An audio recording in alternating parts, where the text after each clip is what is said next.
দলের খেলোয়াড় 34 নম্বর জার্সিধারী খেলোয়াড় লিপি। এখন শিলার পালা, শিলা এখন গোল পরিশোধ করবে, এটা আমরা দেখতে চাই।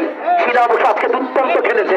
আজকে যত খেলোয়াড় আশেপাশে যারা রক্ষণ ভাগের ভূমিকায় যারা দায়িত্ব পালন করে যাচ্ছে, শিলা সবগুলোকে বানায় ফেলবা শিলা, তুমি একলাই গোল করবা শিলা, এরকম একটা নৈপুণ্য দেখায় যাও। লম্বা শট, সেক্ষেত্রে আবারও লিপির মাথায় রাখতে পারেন নাই গ্রেসি, ধরার চেষ্টা প্রতিপক্ষের আইনিকা রাখতে পারেন নাই, বল চলে গেল পরবর্তীতে গ্রেসির পায়ে লেগে টাচ লাইনের বাহিরে রাখতে পারেন নাই।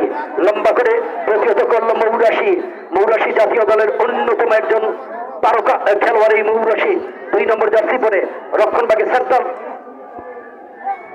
বাংলাদেশ জাতীয় দলের হয়ে প্রতিনিধিত্ব করা এবং রক্ষণভাগে সুইপার ব্যাক পজিশনে যেভাবে তিনি খেলে যাচ্ছেন।